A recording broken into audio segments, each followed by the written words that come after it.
lähdössä opetusministeriöön pyytämään varoja kirkon rakentamiseen. Seuraamme tapahtumia pappilan pihalla. Huonosti kuuluu. Niin varmasti joo, kovasti. Joo.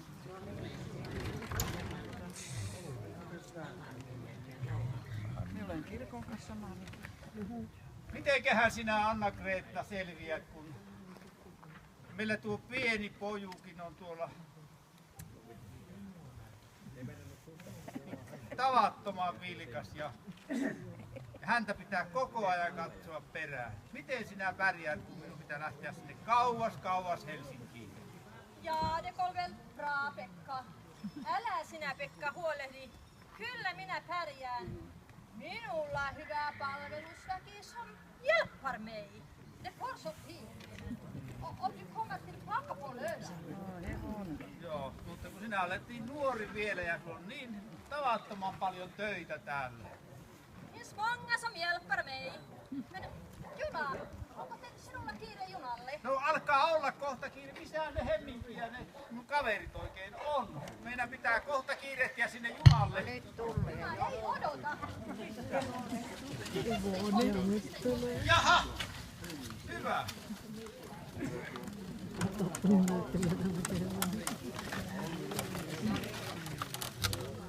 Tappa sieltä kiinni. Joo.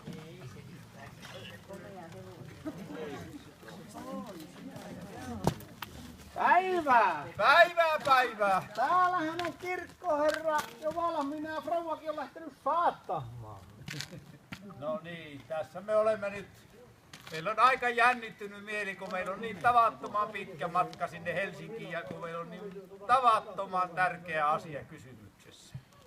Mutta tuosta hevosesta tulee mieleen, silloin kun minä olin nuori siellä Hämeessä, niin tuommoista hevosta minäkin ajelin ja tykkäsin ratsastaa. Joo. Ja se on meillä tavattoman komea ja siivo hevonen. Tämä. Eikä ole köyhylle vihainen niin kuin sentinen markkinamiehen hevonen. Joo. Kyllähän minä olen ne teidän poikamiesajan jutut tiedä, minkälaisia seikkailuja te olette hommaneet siinä. Juu, minä olenkin kuullut, että sinulla on rekki kaatunut ajatella ja joudut lasarettiin.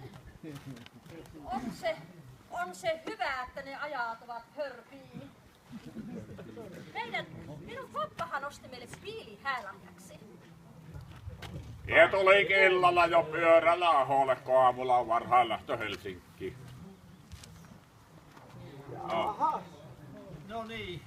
Jaa, kyllä se näyttää siltä, että me alkaa kohta lähtemään tästä. Joo. Me menemmekin suoraan sitten tuonne asemalle, kun Tolpin seisakkelo on huono seisottaa ja renki vietiin hevosen sieltä sitten pois. Mutta täytyy sanoa, että on meillä kuitenkin hyvin asiat. Meillä on oman paikan kunnan oma mies, ministeri Hannula siellä puhunut kaikkea valmiiksi. Näin on turvallista mennä opetusministeriöön ja rakennushallitukseen. Ja me sama toivoa, että meillä on sitten täällä ensi vuonna uusi Jumalan huone, joka on tarkoitukseen sopivampi kuin tuo iso kylmä kirkko, jonka purkuaika tuli, niin kuin tiedätte. No joo, vähemmän alkaa lähtemään. Niin. Olkaa Tapanen näin kyyttiin tai mä myöhästyn. Joo, niin tärkeä asia nyt hoidettava, niin passaa myöhästyä nyt Jumala. Jää Jumala haltuun, rakas Anna-Kreeta. Ota kiitti vielä vähän päin. Nyt me lähdetään.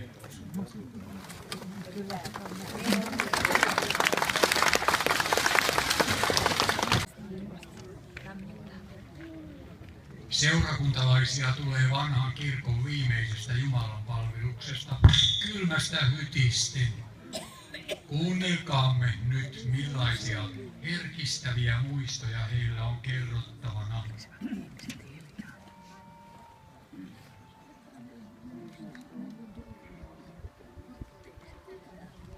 Joulukas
No näinhän se on, mutta sitä hopussa kun lähtee, niin sitä ei muista. Ei ole takkiakaan pannut päähän. No, mitäs siinä? Ensi vuonnahan meillä on uusi kirkko. Tämä oli viimeinen palvelus tässä vanhassa isossa ristikirkossa. Mikäs olikaan päivä nytten? Vai kuka teistä muistaa sen päivän? Se taisi.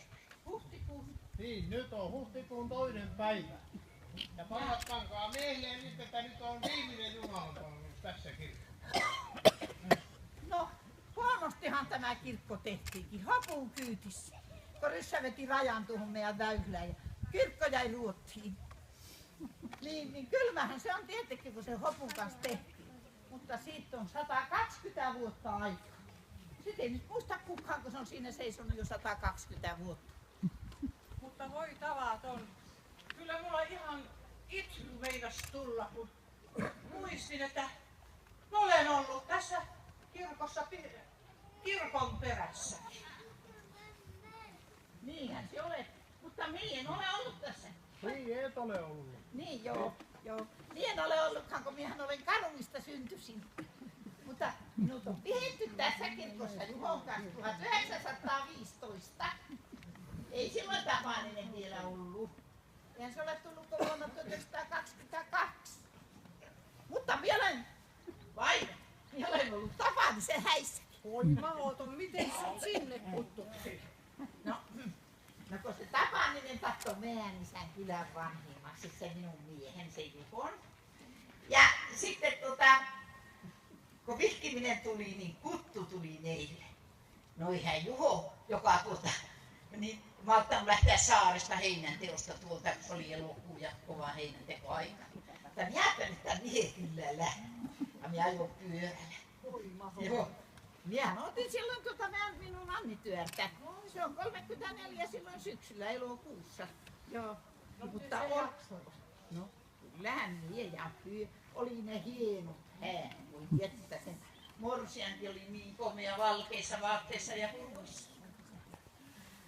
No, semmoista se oli silloin. Mutta mitään me siis niistä vanhoista. Meillähän on ensi vuonna meillä on uusi komea kirkko tässä. No niin, me tietenkin sama lähteä tästä menee. Vanhaa kirkkoa on alettu purkaa. Työmaa kiinnosti seurakuntalaisia sieltä kun kuului kolinaa ja purkamisen ääniä. Katsojia ja uteliaita riitti. Ja sieltäpä kuuluu rymin. Siellä kirkkoa poretta.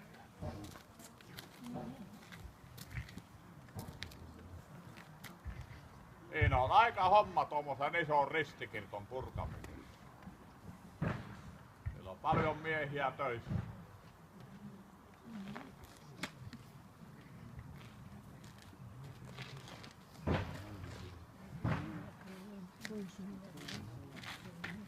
Mihinkäs sitä ollaan menossa näin aamuhekkeen? No lähdin katsomaan, että miten se kirkon purkaminen sujuu, kun kuulit. Purkamaan tuota vanhaa kirkkoa. Joo, sitähän kuuluu ryminä, että sieltä kirkkoa purettiin. Joo. No niinhän se tietenkin.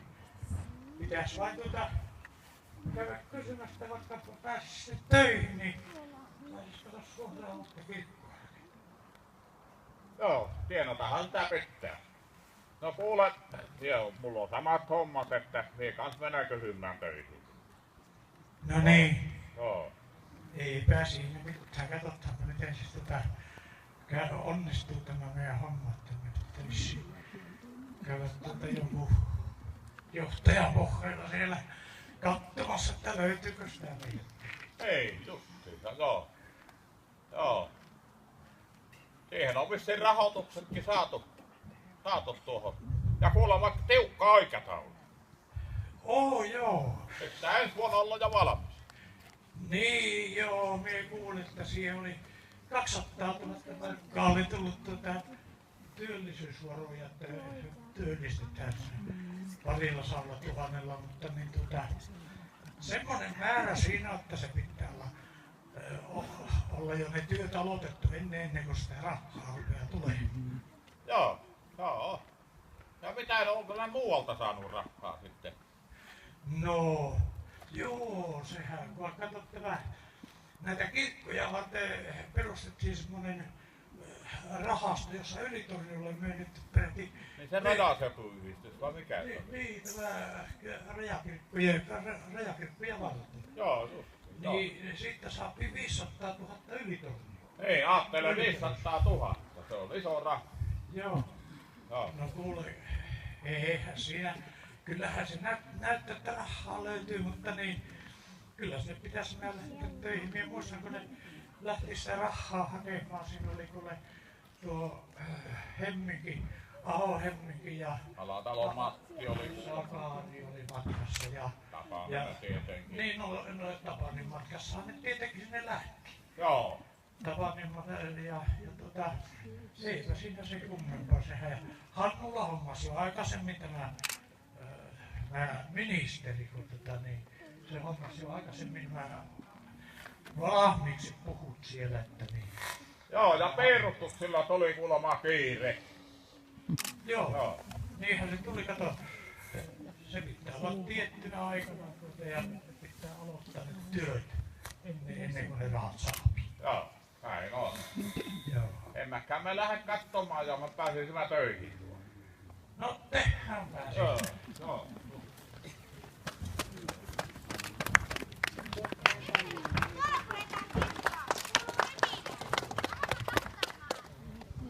Yleinen liikekannalle pano oli julistettu.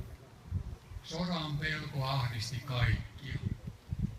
Isänmaata puolustamaan lähtevät oli kutsuttu kokoontumaan kansanopiston eteen.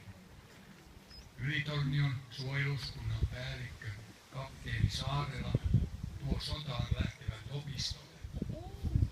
Siellä sitten kirkkoherra Tapaninen pitää lähtijöille puheen. Siirrymme seuraamaan näitä tapahtumia.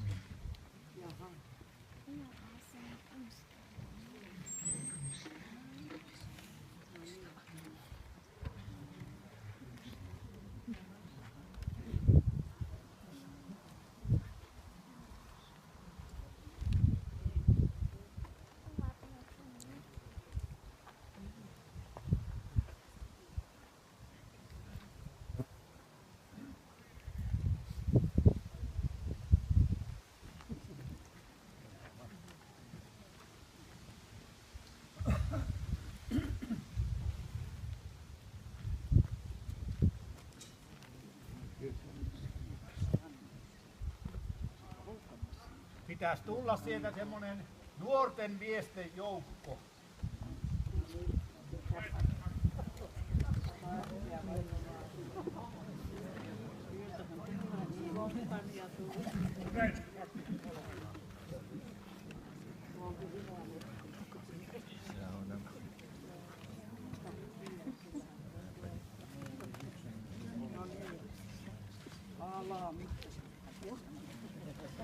Katso vasempaan. Mars. Menee näin. Katso seis. Katso vasempaan. Näin. Tuntumalle ojennus. Tuntumalle ojennus.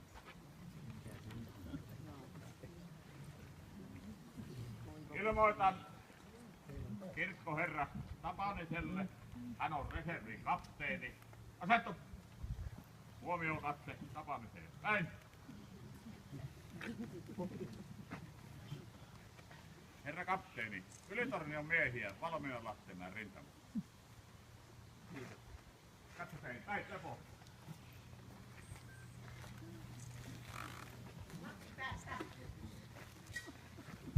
Lakki päästä.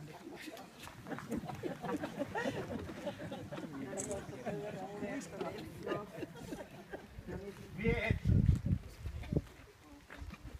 te olette lähdössä vakavalle, tärkeälle matkalle.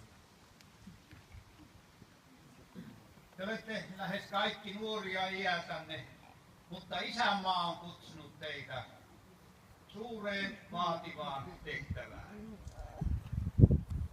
puolustamaan tätä omaa rakasta kotiseutua ja koko isänmaata. Kutsu on siis tärkeä. Meidän kaikkien vapaus, isänmaan vapaus, voi olla teidän rohkeutenne ja uskollisuutenne varassa.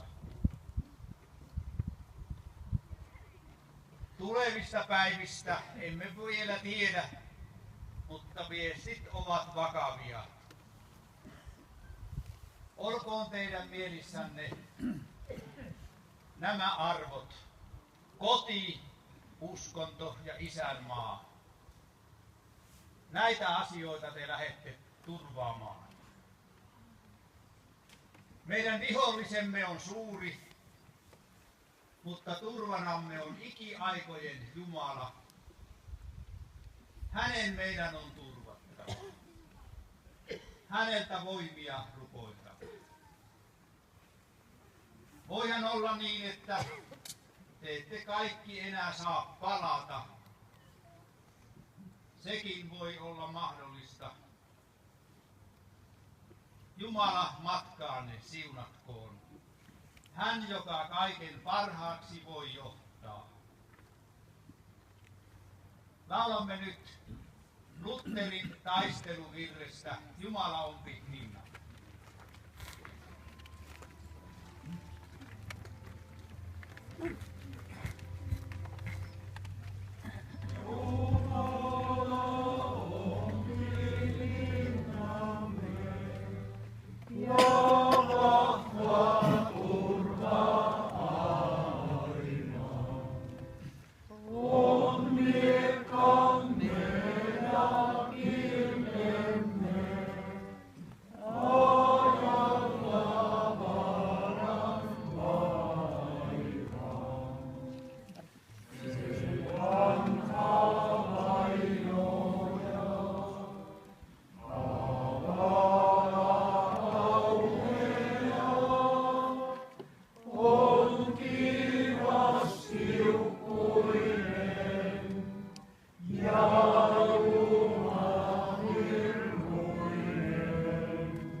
Päähän.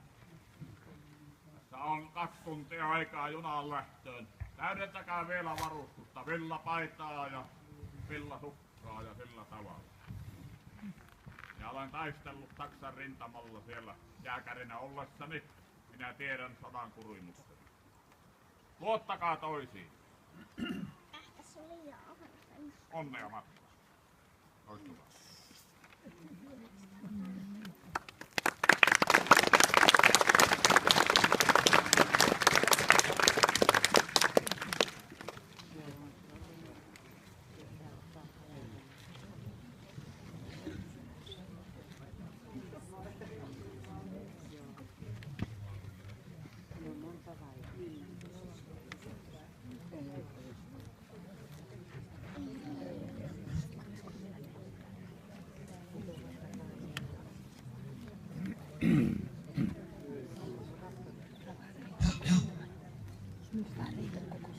Kirkon rakennustyö oli jo pitkällä, mutta keskeytyi, kun miehet joutuivat sotapolulle. Nyt näemme ja kuulemme, miten rakennusasiat järjestyivät kuitenkin onnekkaasti.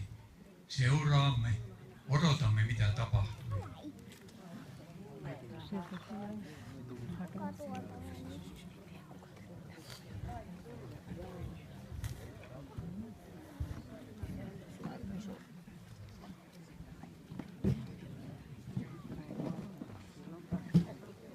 No niin sitä sitten ollaan täällä Ylitorniolla. Tolpin seisakkeellehän se juna minut jätti. Ei täällä vain näy ketään minua vastassa. Olikohan siinä kirjeessä sitten mainintaa mitään tarkemmasta osoitteesta? Hyvä neiti Sormunen. Meillä on täällä Ylitorniolla todellinen hätä. Rakennamme uutta kirkkoa ja miehet on kutsuttu rintamalle. Olemme kuulleet veljeltäsi ja muilta Tohmajärven miehiltä, että osaatte muurata ja rapata rakennuksia. Olettepa vielä erittäin taitavakin työssänne. Tulkaa meille töihin, palkka on hyvä ja asunto on valmiina. Tulkaa heti, olette meidän ainoa toivomme. Muuten rakennustyö keskeytyy. Ylitorniolla 28.11.39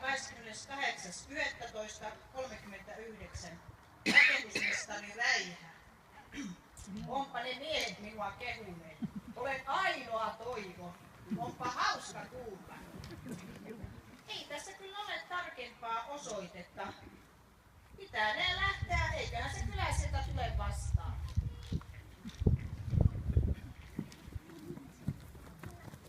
Aletaanko rum-rum-rullaa? Joo. Rum-rum-rullaa, reka-reka-rellaa, seisahdupas sekaare. Hyvästoin käy, ahdesti paskallisteröörää, esikunta alistitäres. Hei tyttäret! Osaatteko sitä neuvoa mulle, mistä minä löydän sen kirkon rakennustyömaan? Tyttäre, tuolla on yksi rouva. Se kysyy meiltä jotain. Mennään likemmäksi, jos sillä on jotain asiaa. No päivää tyttäret. Kun mulla ei ollut tässä kirjeessä mitään tarkempaa osoitetta, niin osaatteko sitä neuvoa minut tuonne kirkon rakennustyömaalle? Se on tuolla vähän matkan päässä. Me lähdemme näyttämään. No olettapa te kilttejä tyttäriä. Mie voin tehdä apuna teidän laukkuja. No voi hyvänen aika. No niin, mulla onkin täällä teille karamellia antaa jokaiselle.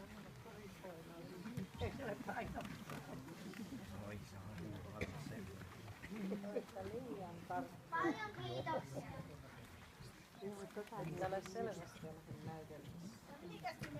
Lähemmä tätä tietä. Siellä tulee vastaan kylä. Mutta muuten näkyy kylällä kahvitrenki. Varmasti teitä vastaan. Päivää päivää. Taisi olla aikataulu vähän pielessä, niin tervetuloa. Lähdemme tuonne, mulla on hevonen tuolla takana ottamassa, niin lähdetään katsomaan. Oikein paljon kiitoksia tyttäri. Tulkaa käymään joskus sunnuntaina, minä tykkään lausua runoja ja voin opettaa teille vaikka vähän taulun maalaamistuosta. Kyllä nimittäin käydä vähän kouluja siihen taulun maalaamiseen.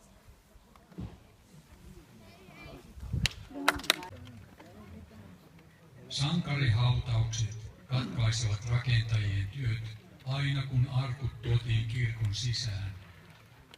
Seuraamme tapahtumia nyt työntekijän kertomina ja hautajaissaaton mukana.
alttarihaudat käyttöön. Ja nyt jo suoritetaan hautauksia. Nytkin täytyy työt keskeyttää, kun tuli siunaustilaisuus. Keskeneräinen on kirkko, mutta läpi viehää vainajia. Viimeksikin oli 16 nuorta sotilasta. No Omaisia oli paljon ja voi sitä itkua ja valitusta. Ja ajatelkaa nyt Pekan pään äitienkin suruja. No niin. Samana päivänä, 12. päivä joulukuuta kaatui 2 Suomussalmella. Aivan naapurin pojat. 12. päivä joulukuuta. Ja haudattiin sitten tammikuun 7. päivä, kun oli 16 siunattavaa. Ja toista riviä tuli kirkon eteen. No siinä meni Ylikoskeltakin ainoa poika. Tapan se ja yhtä aikaa meni tuo Tihisen Paavo. Samana päivänä kuolit samassa rytäkässä. Niin ja oli vihitty Irene. Niin se Tihinenkin oli vasta viime kesänä vihi. Joo. Kuulkaa, sieltä näyttää tulevan hautajaissaatto. Mennä tuonne syrjemmälle olemaan työvalmiiksi.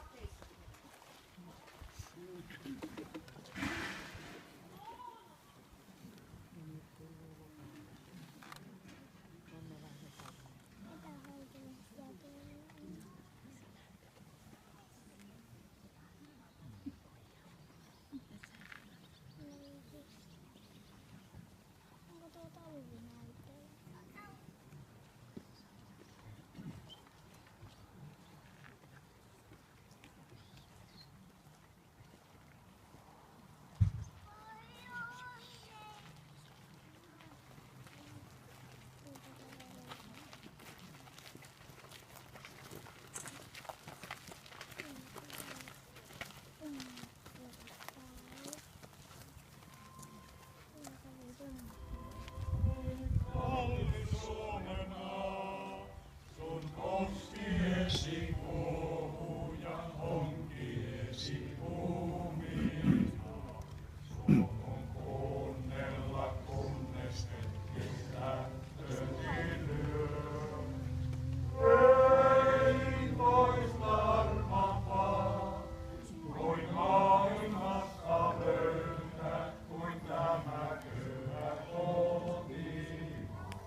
Nyt sitten vasta on se 7. kohtaus, jonka minä äsken erehdyksessä rupesin lukemaan. Nyt saamme seurata uuden kirkon vihkimistä 75 vuotta sitten. Ulkois saapuu asessori Jaakko Hyötyniemen ja kirkkoherra Pekka Tapanisen johdolla. Sitten seuraavat Paavo Säippä, Erkki Koivisto ja Johannes Sinkkonen. Pappien jälkeen kirkonneuvoston jäseniä ja seurakuntalaisia, sotainvalideja ynnä muita. Puheita pitivät Hyötyniemi, Tapaninen ja Koivisto.